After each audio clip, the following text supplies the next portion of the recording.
The end of the first week of phase 3 of our restart, and so far New Yorkers are doing a great job.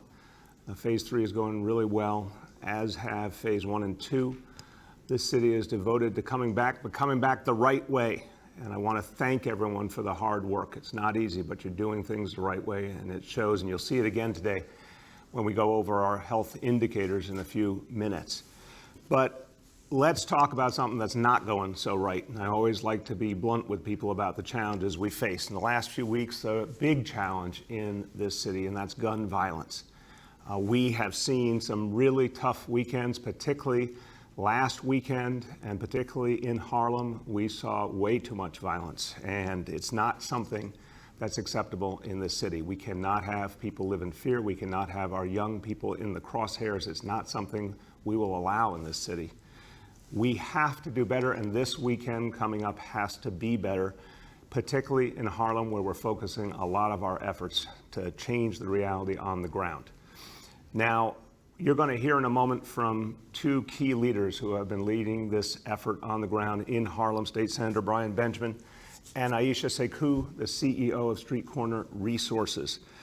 We gathered together with 50 leaders from the Harlem community, with the top officials of the NYPD, with members of my administration, to think about a new grassroots approach to addressing this problem. Everyone agreed on a common vision, working together. And it requires not just police resources, it requires community leadership, the active involvement of clergy, community-based organizations, the Cure Violence movement, crisis management system. All of these pieces need to come together with a vision for turning things around on the ground in Harlem. And it's particularly important to reach our young people who have gone through so much in these last months, to reconnect with them, to give them positive options, to engage them, to hear them.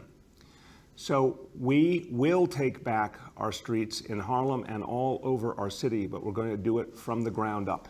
We're going to do it with community leadership.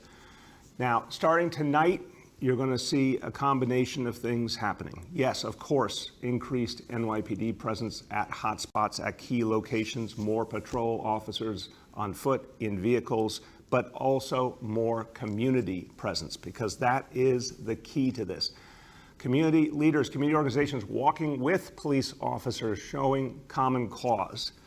The crucial role of the Cure Violence movement in the crisis management system, doing what they do so well, engaging people, figuring out where conflicts may be, mediating, stopping violence before it even happens, engaging young people in a powerful way.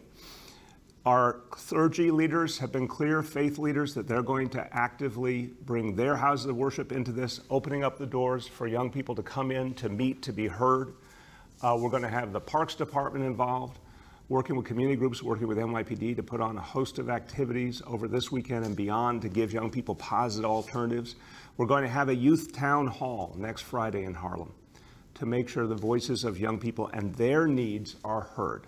And then a larger effort, a Take Back the Block effort over the coming weeks.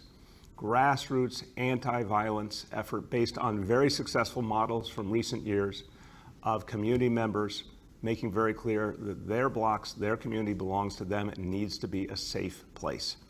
So we will break the cycle of violence. We'll stop some of the retaliation that we've seen that has fueled this cycle of violence. And we'll do it, again, the best way anything ever changes, the only way you see profound change, from the grassroots up. And leading this effort, two remarkable leaders of and by and for the community. First, I want to introduce the man who brought us all together on that conference call to plot a common strategy and come up with a common vision. I thank him for the extraordinarily constructive, focused work he does every single day. State Senator Brian Benjamin. Thank you, Mr. Mayor. I want to thank you for, number one, engaging with us, engaging with the community. It has been a rough couple of weeks. And one of the things that I think is so important that you understand is that more police does not necessarily mean more public safety. A community-based approach where we have the police and the community, clergy leaders and elected officials and everybody on the street working together to protect our neighborhoods, protect our blocks, that is the key to our success. I want to thank you for that. A couple of important points. You know, I have spent the last couple of days with Sister Aisha Sekou and others, Omar Jackson, Save East Harlem, our Cure Violence group. We've been out there at shooting responses. We are so concerned with some of the gun violence that is happening in our community, and we are committed to being a part of the solution. Everyone has an analysis of the problem. It's more important at this moment that we have solutions, and those solutions include every single one of us. When we had the call, and thank you for listening, a couple of things we talked about. One of the things we talked about that I'm glad that you're doing is you are looking to program our streets. We've closed the streets, which is important, but we have to program them. We have to give our community and our young people something productive to do. That level of investment sends the signal that we care. And as we work on how we have a community policing strategy, which will include law enforcement, but to be clear, law enforcement works for the taxpayer. Our community pays their salary. And I think it's important that we send the signal that we are committed to being a partner in this with law enforcement, but it has to be a true partnership, not one that's based on fear-mongering and some of the things that we have seen. Let me just say, lastly, to your point about walking the blocks, it is important that our young people not only see Black Lives Matter signs and street murals, that they see Black lives on the streets loving and supporting Black lives. And so we're calling on every single community leader. If you live in Harlem, you're a community leader. We're calling on everyone to come out with us, work with us, and let's keep our streets safe. And let's provide more resources to our Cure Violence groups that are doing really important work. Because when I see those young kids out there, Mr. Mayor, it makes me feel safe to know that the kids from the community are standing out there saying, we are part of the solution. We refuse to be part of the problem. So thank you for inviting us, and we'll continue to work together to make New York City safe. Thank you so much, Senator. And what a perfect segue to Aisha Sekou, who has done remarkable work for years as a real leader citywide of the Cure Violence movement and the crisis management system. But she has done legendary work in Harlem, reaching our young people, and Aisha was also one of the folks who inspired the creation of the Black Lives Matter murals all over New York City that started a meeting we had at Gracie Mansion a few weeks ago and was with us yesterday in front of Trump Tower, but most importantly brought a lot of the young people from the community to that historic moment. And I really thank you for that. I think that was the most powerful piece of it to me, to have young people there creating that history. So my great pleasure to introduce the CEO of Street Corner Resources, Aisha Sekou. Thank you, Mayor Bill de Blasio, and thank you for yesterday. It was phenomenal, and not just for me, but for the young people, the things that they were saying after taking part in painting that mural, and just the hopefulness that came from them. So even though painting the mural and having it on the ground is more symbolic, but it filled them with hope. They got a lot of validation from you and others and Senator Brian Benjamin. And I think we need to see more of those kinds of things where our young people feel valued with their presence. So I just want to say thank you so much. I'm hopeful.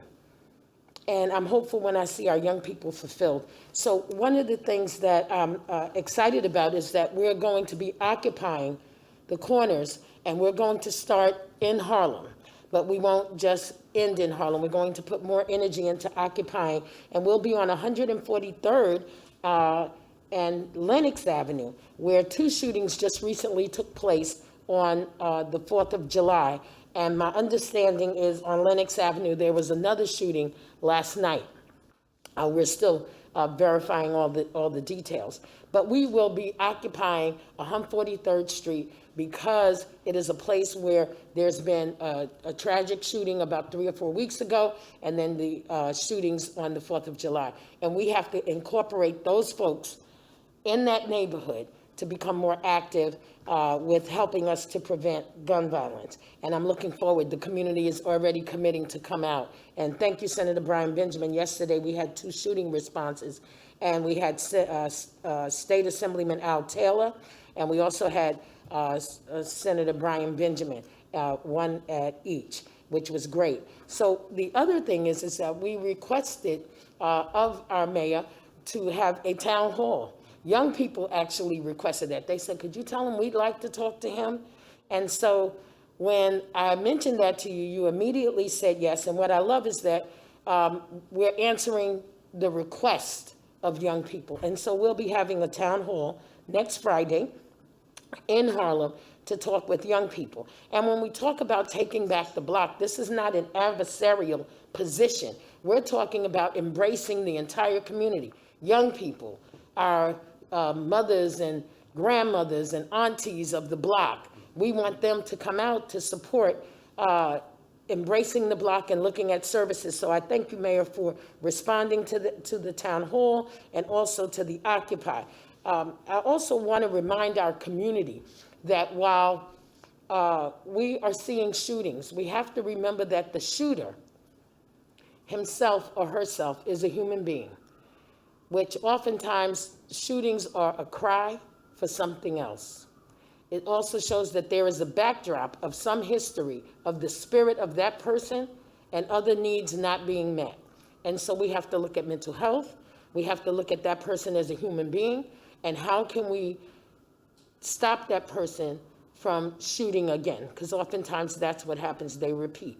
And so we can provide services. I'm looking forward to some of the things we've been talking about, especially around mental health, and providing other resources. So when people re-enter into our community, we can treat some of the issues that they have so that we see them return better than they left. And we ensure that by giving them services and wraparound services.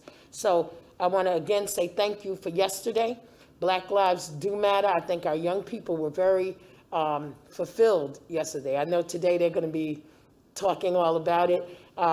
And not just that we're going to fulfill the spirits of other young people across the city. And I'm looking forward to that. Big shout out to our Pure Violence family, crisis management system across the city, and of course the Street Corner Resources Speak Peace Forward team, and of course our senators and assemblymen and all of our electeds that are supporting us. Thank you for having me. Thank you, Aisha. And look, everyone, I want to make clear, I think the people in New York City are only just beginning to understand the power of this movement, the Cure Violence movement, the crisis management system. But again, it is community people reaching young people in particular, mediating, stopping violence before it happens, really creating the kind of dialogue and support, the mental health support, the things that change the foundational reality. And Aisha made such an important point. No one wants to be caught in a cycle of violence. People need help to break out of it when it exists. And that's what the Cure Violence movement, the crisis management system does. The other point, the Occupy the Corner concept, this is something that has existed for years and years. I remember participating 5, 10 or more years ago with the National Action Network on Occupy the Corner efforts. This is a people's response to violence, and the people saying that this is our community and we will not allow violence in our own community, and that is the single most powerful response. So this is a strategy that has worked in the past, and we're going to use it again now in Harlem and then go far beyond Harlem to other communities as well. Now, Aisha mentioned the extraordinary moment yesterday, and it was very, very moving for all of us. Because I just want to say this personally, I think all of us have gone through such a difficult journey these last 4 months. And in a different way, we've gone through a very difficult journey in this nation over the last 3 or 4 years, where the notion of love, the notion of healing, the notion of mutual respect seems to be torn apart in so many ways. And yesterday to me was a response to that, a response to the notion that the most powerful voices and platforms in this land have turned to hatred, not to peace and respect and love. And it was important to not just have the Black Lives Matter murals in other parts of the city, other crucial locations, which have also been very emotional and powerful, but this one had a particular meaning because we had to send a message to the seat of power. We have to send a message to the President of the United States that Black lives matter and he cannot do anything to stop that. It's all of the hatred that he propagates, all the efforts that he has created to try and take us backwards, they just won't work. It's too late, we're moving forward. And that's the hopeful, positive message of Black Lives Matter. It is a message that confronts systemic racism and a past that must be reckoned with, but it is not a message, to me, a hopeless message. It is a positive, forward-looking message. of righting a wrong and creating a true respect for people's value. And when the president tweeted a few days ago that this mural, look at it, it's beautiful, it's powerful, it's meaningful, but he said that mural would, quote unquote, denigrate the luxury of Fifth Avenue. That was one of the purest statements of racism I've ever heard, and the last place you'd want to hear that statement of racism is from the person who's supposed to represent all of us. But in fact, I think that mural liberates Fifth Avenue. I think that mural ennobles Fifth Avenue. I think it enlightens Fifth Avenue to have those words that really suggest what America was supposed to be about all along but never was, that really talks about equality and valuing each human being. Those were supposed to be our founding principles. They were not realized. Now we're saying we must realize them. So that's what New York City is saying. I want to thank everyone who helped, including that group at Gracie Mansion, Aisha, and so many others who were with me yesterday, who sparked the idea and helped to create it and frame it. All the kids from Street Corner Resources, the elected officials who were there. I want to thank the National Action Network. Reverend Al Sharpton was there. All of the folks who came together to say in common, this is our message. This is what we believe. This is who we are. And I think that photo says it all. That is our truth, and it's not going anywhere. This is our future as New York City. Now, everybody, I want to now turn to just a couple of much more mundane matters, because we're talking about the biggest and most important issues of the day. But now let's talk to just quickly about a couple of very practical realities. And one is bearing down on us right now. We have a tropical storm hitting New York City as we speak. Now, so far, knock on wood, I think the impact on the city will be pretty limited, but we take it seriously always. We always watch carefully when we know there's a weather problem. So we expect heavy rain today, lasting into early tomorrow. We expect some pretty heavy winds, and we need people to be ready for that, and some flash flooding in certain parts of the city. So look, be ready for it, and make adjustments to your plans, and particularly to our wonderful colleagues in the restaurant industry who are doing so well with the open restaurants. It's been an amazing initiative, but just want to remind you, tonight's not going to be a great night for outdoor dining, and get your furniture and umbrellas and everything in so they don't go flying away and creating any kind of danger.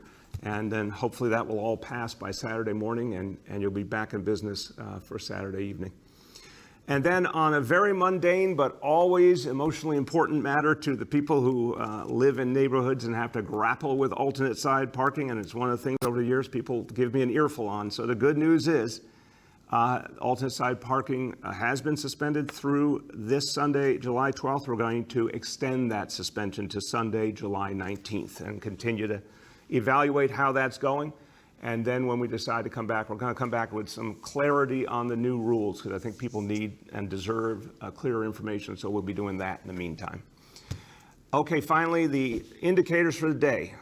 So let me give you an update. Number one, daily number of people admitted to hospitals for suspected COVID-19.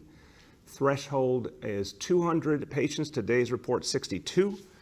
Number two, daily number of people in health and hospitals ICUs, threshold 375. Today's report is 293. And finally, percentage of people tested citywide positive for COVID-19, threshold is 15%. Today's report, a very good one, 2%. So congratulations again. Every time I give you a good report, I'll remind you it's because of your hard work. A few words in Spanish.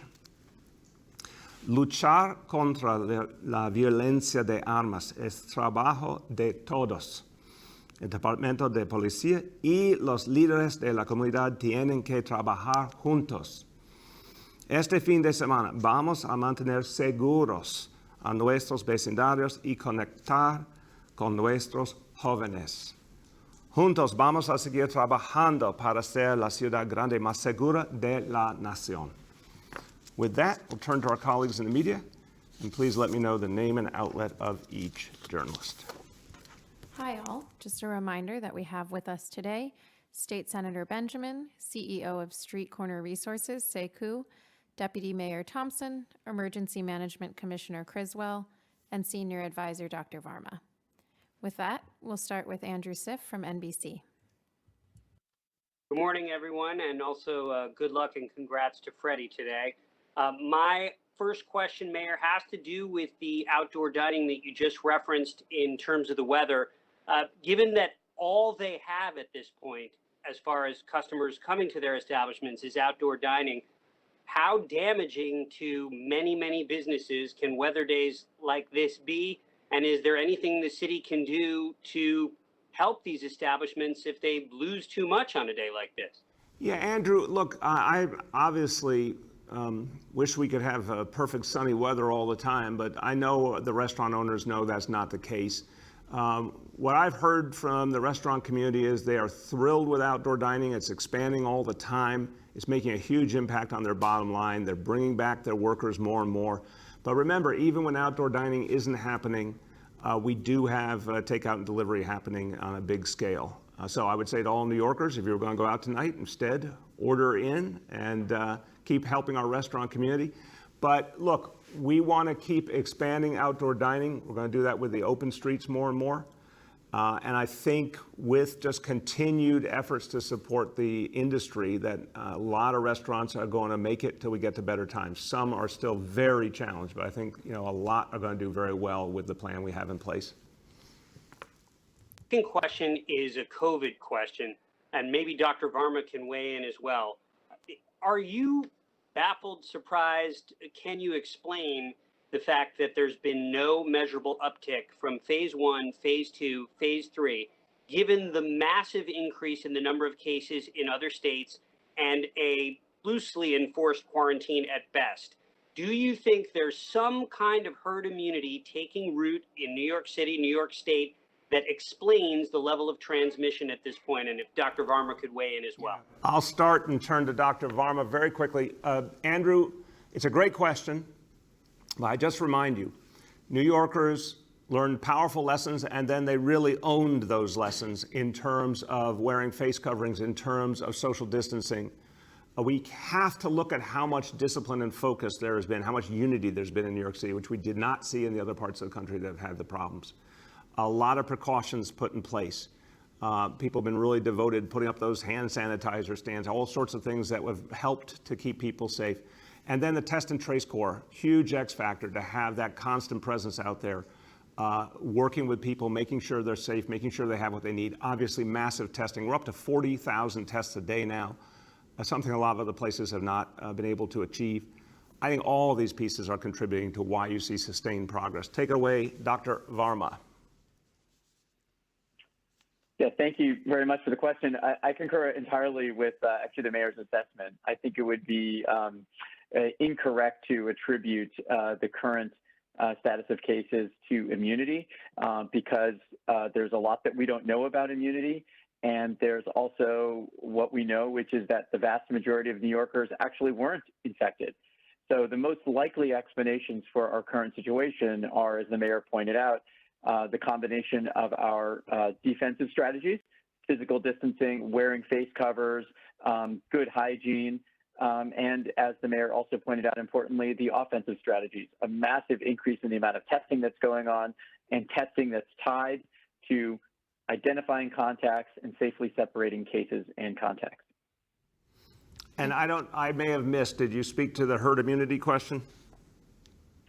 Yes, Mr. Mayor, yes, I mentioned I think that immunity is a very unlikely explanation for this because we know that the vast majority of New Yorkers actually weren't infected. And so we're not nearly at a level where we would expect that immunity would play a major role in decreasing transmission. There's still far too many New Yorkers who are susceptible. Thank you, Doctor. Next, we have Katie from the Wall Street Journal. Good morning, everyone. I have two questions, but first, best of luck to Freddie. You earned it. My first question had to do with the announcement on your weekend plans in Harlem. I know you mentioned the Parks Department stepping in, I guess, to provide some programming, but the Parks Department also saw some significant cuts in the budget. Obviously, there's financial issues, but part of that was cutting some staffers like the park rangers and park enforcement agents. So, I mean, would you consider perhaps funding some of these back if they're going to play a role in these larger and broader and important anti-violence initiatives? And then I have one after. Yeah, Katie, look, it's a very good question. Every agency had to find ways to save money. None of it was fun and easy, I assure you. we are going to make sure that what we have, we stretch to the farthest possible. But as I said, the anti-violence efforts are going to be first and foremost from the community. City agencies have a crucial role to play, but what we need to do is get the community more deeply involved. So that's where our focus will be. Yeah, please. And my Senator. second que- Hold on, Katie, one sec. Senator Benjamin. I also think there's a role to play for some of our private entities. There are a number of philanthropic groups, individuals with significant wealth in this city who can step up and play a role here. So I don't think it falls on the city. I think we should be calling on a number of our wealthy individuals to step up and help. So that's part of the conversation that we've been having in our Harlem Community Policing Task Force, figuring out ways to leverage outside donations to help as well. Thank you very much. Go ahead, Katie. And my second one is about Tropical Storm Fay. I know you told us to be ready. If you want to outline a little bit about what the city's doing to prepare, I know especially flooding is a large concern. And one thing on the topic of alternate side parking, I know that storm drains tend. Hold on, Nori. Sorry, it's connected because the storm drains, when there isn't as much alternate side parking, the storm drains tend to get clogged with leaves and that kind of thing, and that's where the root of a lot of this localized flooding is. So I don't know if you want to talk Obviously we had it a week ago, so I think we're pretty up to date on that front, and there's just been a hell of a lot less litter and material out there because there's been so much less activity. But Commissioner Criswell, you want to speak about any other impacts and precautions we're taking? Yes, absolutely. Katie, we activated our flash flood plan yesterday, which means we've had the Department of Environmental Protection and others out throughout the city clearing the catch basins, because we do know that that is a concern across the city. Some of the other precautions that we've put in place, we do have our down tree task force on alert because we do expect that we're going to have some damage to trees because of the winds that are coming in. And we've activated our Emergency Operations Center in a virtual sense. It was activated partially for COVID. Can we hear? Commissioner? Deanne, can we hear you? And it will be activated through tomorrow. Okay. So we can monitor the conditions. Thank you. Go ahead. And respond as needed. Go ahead. Next, we have Nolan from the Post. Good morning. Good morning. Everybody. Is this working? Yeah, we can hear you. How you doing? Yeah, I'm all right. I too would just like to extend my best wishes to Freddie on her last day. I'd like to start with the news that you guys put out yesterday that you're suspending once again all large events in the city through at least September 30th. Why continue to suspend these events and continue to give your blessing to these large protests, demanding civil rights reforms? Again, look, we looked at these large events. We looked at all the other initiatives we have going on now, the open streets, the open restaurants, how much people are using parks, one thing or another. It just made more sense to keep the focus on what is working now, to maximize the space available to people and not have it be taken up by large events. Right now, what people are doing, Nolan, is they're getting fresh air and recreation the right way with a lot of devotion to social distancing and face coverings. That can't happen if events are interfering with the ways that we've set things up. So it just makes more sense not to have them. I've said plenty of times, the protest, this is a particular moment in American history where 400 years of oppression, 400 years of racism are being addressed in a very, very powerful way. That can't compare to anything else. And people's voices needed to be heard. Go ahead. Secondly, Yoav and Gloria asked about this yesterday, but the New York City Police Department finally put out statistics that showed that only 91 of the roughly 11,000 people were, granted, some sort of release back through bail reform or COVID, have been linked to shootings in the city. And the figures obtained by the Post also showed that the police department inflated those figures by tallying witnesses and victims in the count. That comes after the police department mishandled the scene outside of a Shake Shack downtown. It comes after Nolan, the Post. no speeches. What's your question, brother? What's your question? Well, no, it's not a speech. It's a pattern of behavior, and I'm trying to get your response to the pattern of behavior, which is why should people have faith in public policy pronouncements from the police department on these issues if they've gotten a slew if they've been providing, what is essentially a slew of misinformation. I just disagree with that characterization. I mean, first of all, in the case of Shake Shack, which is a very strange situation, Chief Harrison, within hours, set the record straight as to what was happening there, and he was speaking for the NYPD at the highest level. Look, on the question of everything that has created the challenges we're facing in recent weeks, as I said yesterday, there are many, many factors, and that's what Commissioner Shea said a few days ago in New York 1. It's a perfect storm of factors, mainly about the coronavirus, mainly about the fact that the court system is not functioning, that we're not seeing prosecutions of gun violence, that there's just a massive disruption in people's lives, tremendous frustration of people who don't have anything positive to do, have lost their livelihoods, et cetera. That's the core reason. Look, I understand if some folks in the police department are focusing on specific problems that they see, I don't necessarily see the same prioritization of the problems. But I know they're speaking from what they believe to be true, and they're also speaking about the bigger impacts, not just the individual statistics. So I think they're expressing what they see. I'm expressing what I see, which I think is first and foremost about the coronavirus. But most importantly is what we do about it. And that's why today is important to talk about a unified strategy from the grassroots up. Next, we have Juliet from 1010 Wins. Oh, hi. Good morning, all. How are you today? Good, Juliet. How are you? I'm fine. Thank you. So my first question involves schools. Different countries are using different safety protocols in schools, spraying children's shoes, having hand washing locations, or having everyone's temperatures taken, students, staff, teachers, when they walk into the building. What will your health and safety protocols be in the schools? Yeah, you're going to get a lot more information on that in the next few days, but they're going to be rigorous.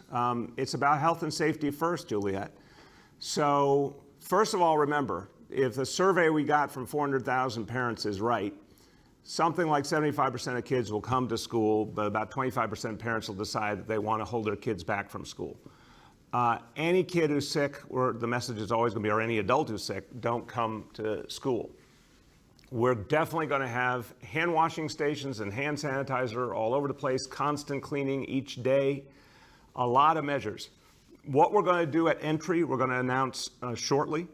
But the point of all of this, Juliet, is it's going to be layer upon layer of health and safety measures to protect everyone. That's the only way we can bring school back, is with a very, very strong set of health and safety protections.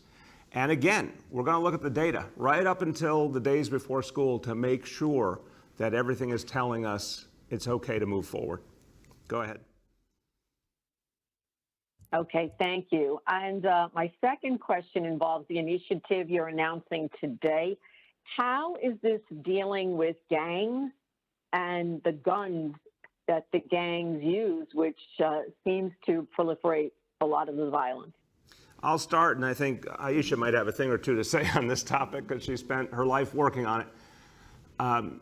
Look, there's two pieces to this equation in a sense, Juliet. The first is, of course, to stop the flow of guns into New York City. This is a constant fight because of what's broken with the laws in this country that allow the flow of guns so frequently. To get guns off the streets through the NYPD in every way we can.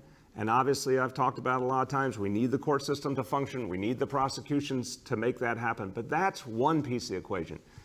The other piece of the equation is to stop people who have guns from using their guns, to stop violence from happening to begin with, to stop retaliation, to see a problem coming and intervene and mediate. And that's what the Cure Violence Movement, the crisis management system does. And Aisha, maybe you could help people understand what that feels like at the ground level and the work that you and your colleagues do. I'll tell you, just yesterday, after we returned from Black Lives Matter, we interrupted a situation that was happening between a young person, three different young people. And because the team came outside of the office, the barbershop alerted us that there was a situation. And because of all of us together, even one of the hairdressers, female, in the barbershop, because everybody as a community came out, we were able to interrupt a situation that could have ended in a fatality. And that was gang-related. We were able to stop it. Help people understand what you do to mediate, what you do to diffuse. Oftentimes, you have to quickly figure out what's going on and try to safely engage those involved as quickly as possible. And sometimes it's a voice that says, stop, we're not doing that, or can you walk with me, and you get the one who's the most heightened to move away from the situation. So it's not as easy as just saying stop the violence. That's not it. And you have to have other people in the community who are witnessing that to support the act not happening. That's key, because the more people are supporting the violent act with cameras up, videotaping negative behavior, the more the people who are ready to fight or shoot become enraged, and it escalates. What we want to do is always de-escalate, bring it down. So cameras down, people talking to each other, encouragement, moving the most heated one away from the situation, and having communal voice. So those are just, without going into a lot of detail, those are just some of the immediate things that people can do and that we do.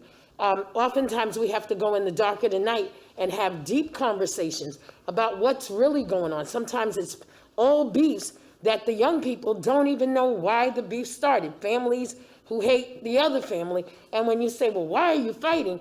They say, well, I don't really know. We never liked each other, but there's no real substance to that. It may have been something that happened 25 years ago. And so sometimes getting to that place where you have that conversation and you say, well, so why are we carrying this on? And then they just go, I don't know. We never liked each other. You know, it's just always been a beef. So it's a place where you have conversation. It's a place where we have interaction. It's a place where the community has voice, and we have to do everything. It's whatever is necessary to save the life.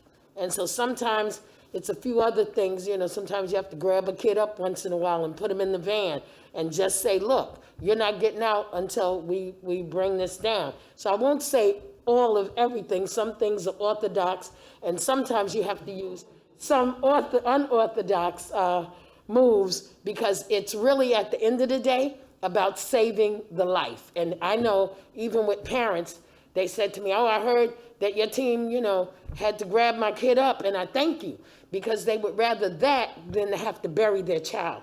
So we do what is necessary and to save the life. That's the bottom line, save the life. So I just want to say, when we talk about new initiatives, we have to try whatever we need to. I mean, like, this is not always where it's, you know, clear and you just do this and it works. Sometimes you have to try some different things. You give people voice. You bring in the old heads from the neighborhood that can talk to the young people and have conversation. You bring in the grandmas or strong voices that have power with those that are gang affiliated, and they can say, well, I knew him when he was a baby. I used to babysit him. And you bring those voices to the table. And that's what Occupy is about. Street Corner Resources started Occupy in like 2006-07. And we did that with Pastor Williams. And then I thank the National Action Network for later on coming in and raising that to a different level. I asked if we can call an Occupy across the country, and Reverend Sharpton said yes. And having these conversations with clergy, community leaders, indigenous leaders in the community, our elected officials, and the people right there on the ground that live in the neighborhoods, and giving them the power to take their block back and to have voice and to ask for things. That's what Occupy is. So it's kind of like a communal meeting, coming together. Sometimes we don't agree, and then we get to agreement. But we all know that we want life to be better, and that's what it's about, and we don't want to lose life. Let me just pick up on this. And Juliet, it's really important to hear Aisha saying some profound truths here. I want to first acknowledge that Aisha and everyone else who does the work, Cure Violence Movement and Crisis Management System, let's be clear. These are people, Aisha is not wearing a uniform. She does not have a weapon. She does not have a badge, but she is putting herself in harm's way. And I really think that bears recognition, that all the folks in this movement put their lives on the line for the safety of their community. And so we need to honor that to begin with. Second, this city has put millions and millions of dollars into building up the Cure Violence movement and the crisis management system, and it is really money well spent because we are going to the root of the problem. We are trying to create community solutions. You can police in some very effective ways, but that is not the same as addressing the root causes. Just like it was important to take money from the police budget and put it into youth services, it is important to also invest in community solutions to violence. Because really what you're hearing from Aisha, in a world we're living in today where community has been in many ways disassembled and reduced, this is the recreation of community. This is creating communal values and communal structures for mediation and peace. The fact that elders are being brought into the discussion, the fact that family members are being brought in, this is the purest grassroots way of addressing violence. So we're all used to this sort of occupying army mindset about how you stop violence. That's actually not how you stop violence. And in fact, if someone looks carefully, the growing recognition within the NYPD in the last 7 years that it has to be community-based solutions. That's why neighborhood policing became the standard of the NYPD. And when we had the call just a few days ago with the leaders of Harlem, and Chief Monahan, Chief Pichardo, Chief Madry, all on the call saying the only way we're going to change this cycle is with the community. Here are the top uniformed officers of NYPD saying, we need your help because this is not something that can be done through arrests alone. This is something that has to be done from the grassroots up. So I wanted to dwell on this for a moment because it's so important to changing the conversation in this city. Just think about what Aisha said, that if there's about to be a situation, the community taking charge of the situation, the stakeholders, the people on the block saying, we're not going to allow violence on our own block. What honor it takes to do that, what strength and courage it takes to do that. Let's applaud that, let's support that, and that's how we become a more profoundly safe city for the future. Mr. Mayor, please, Brian. There was one thing that we talked about in our call, a very tangible solution that's proactive. And I think there's proactive solutions and then there's going to be reactive solutions. Aisha talked very articulately about how she puts herself in harm's way on a reactive basis, but on a proactive basis, we know who the OGs are. We know who some of the youth leaders are who are out there in the streets. And you like this idea where we said we're going to have meetings and dinners, and not with you, right? But there are going to be some community-led conversations where we're going to meet with them and try to foster peace treaties, try to help resolve beef, try to do the things that makes them know, you know what? Oh, our voice does matter. Our voice does care. We're not out here alone. If they're, some of them are crying just as much as the rest of us with the gun violence. It's not somehow, those of us who are sort of regular law-abiding citizens, quote unquote, are the only ones who are completely outraged by what's going on. We have a number of folks who might be doing some things that they're not so proud of, who deeply care as well. We have to engage them in a constructive way to address these issues. And that's something that we're doing, and I'm excited that you think is a good idea as well. I do indeed, and I thank you. I think it's going to make a huge impact. Last two for today. Next, we have Joe from Politico. Morning, Mr. Mayor. Hey, Joe. I wanted to ask just another follow-up question about the shootings. I was curious if you could go into any specific data points or trends that you've seen that lead you to believe the rise in shootings is primarily caused by the effects of coronavirus and the shutdown. Sure. Joe, look at the last 7 years. I mean, some of this is just, analyzing the trend lines, and when you see something wildly aberrant, it tells you something. So for the first 6 years of this administration, we essentially had consistently reduced crime while getting rid of the stop and frisk broken policy, while reducing arrest radically. We saw crime keep going down. And a lot of investment in Cure Violence Crisis Management System, a lot of investment in grassroots community needs. Why did we see this sudden uptick, particularly in recent months? Because everything's become unglued that helped keep things together. A functioning criminal justice system makes sure that there's consequence. If someone does something wrong and violent, they're arrested, and then there is a trial and there's an outcome. All of that has been unglued. Now, we're going to get it back. The court system, Commissioner Shea met with the chief judge and the DAs, and I do think in the coming weeks you're going to see the court system come back to life. You're going to see the prosecutions intensify.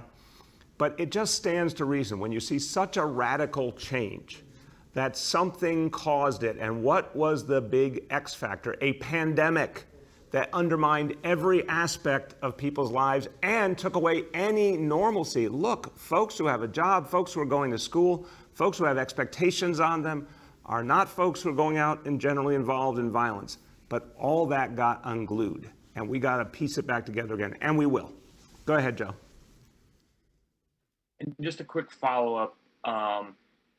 I know that there are elements, behind these shootings that you and the police commissioner seem to disagree about. I mean, namely bail reform, which I think we've seen the numbers show are not causing this spike. I'm curious if you get assessments of crime trends, like personally, from places in City Hall or outside of City Hall, other than the NYPD, and if so, where do you get these assessments? Yeah, that's why for years, actually, not just in this administration, but before this administration, there's been an office in City Hall focused on criminal justice. And Liz Glazer and her team constantly do an analysis of what's happening.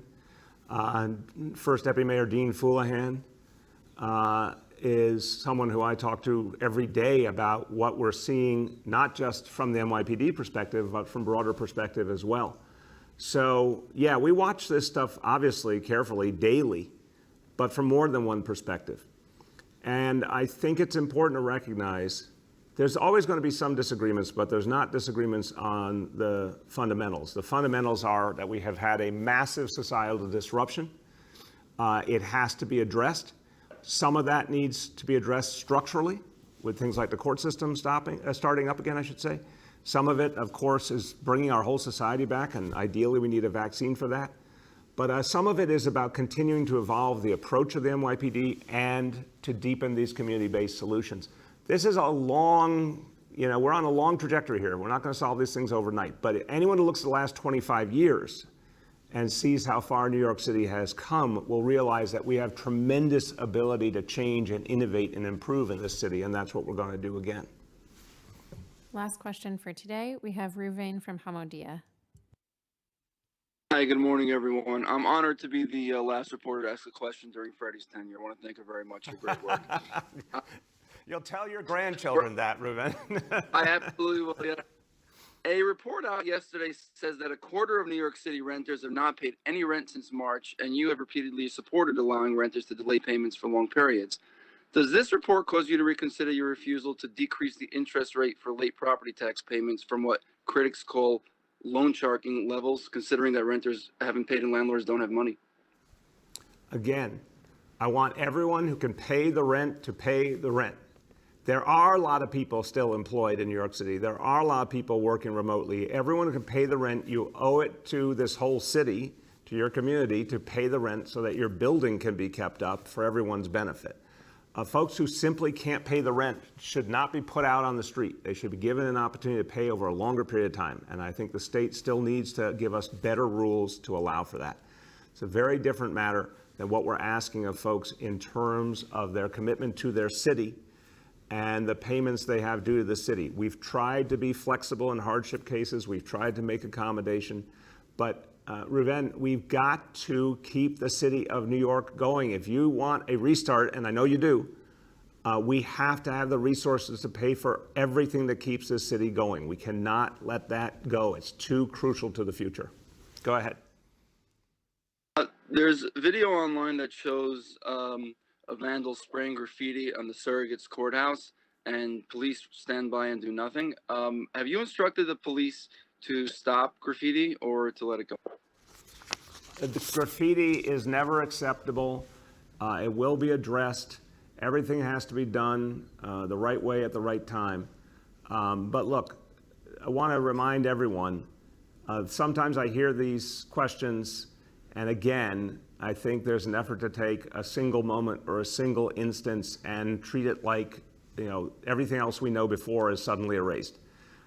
Respectfully, I see that kind of question from you from time to time. It just doesn't play. In the end, there'll be individual instances where you don't know everything else going on and there's specific reasons why the police handle something a certain way. But we know what history has taught us. The NYPD for years and years has made New York City safer and safer, far safer than it was. But what we now know, and the NYPD believes, is that the greatest solutions have to come with the community. And we, as an administration, are supporting community-based solutions more and more, and they're working more and more, and that's what's going to help us turn around. So I'm not going to fall into the trap of acting like everything we've learned suddenly isn't there. Of course, we're going to deal with a whole range of challenges. That's what we've always done. That's what we will do again. Everybody, let me just conclude, first of all, with a real thank you to our guests today, to Aisha and Brian, for everything you're doing in the community and what a difference it's going to make. And then I want to say a special farewell. As you can hear, folks, a number of the journalists are saluting Freddie Goldstein, my press secretary. Job well done after 4 years. Thank you for your extraordinary efforts, cool, smart efforts on behalf of the people of New York City. Never flappable. And Wiley Norville, a communications director, after 9 long years. Thank you, Wiley, for your amazing contributions to the city of New York and your vision and your amazing creativity, which has been exhibited throughout. The team will carry on. I want to welcome again Bill Neidhart, my new press secretary, who has come to us from an extraordinary movement, the Bernie Sanders campaign, and has done great work all over America and been through the fire and back and ready for what he's going to do here in New York City. So everyone, look, I'll conclude today with a simple point. And I think the word that comes to my mind after we've talked today about the community and the community creating safety and the community addressing issues, the word I want to use is ownership. I think a lot of times this gets forgotten. A lot of times the public discourse is around the notion of, well, the government is going to do something for you or to you, or some outside force is going to address the issue, or there's some on-off switch for very complex societal challenges. That's not how it works. It actually works when people take ownership. It works when communities find their own solutions. Now, sometimes government can help a lot. Sometimes government can support it, foster it. Sometimes government can spark it. Sometimes government has to get out of the way and let the people do what the people do best.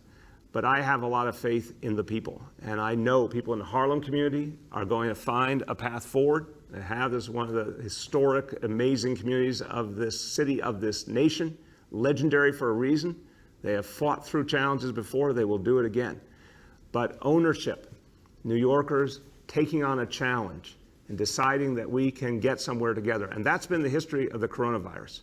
The reason that we're able to talk today about a much safer, healthier city is because you all took ownership and you all believed this was your city and you made things happen. And that's how we go forward. Thank you, everybody.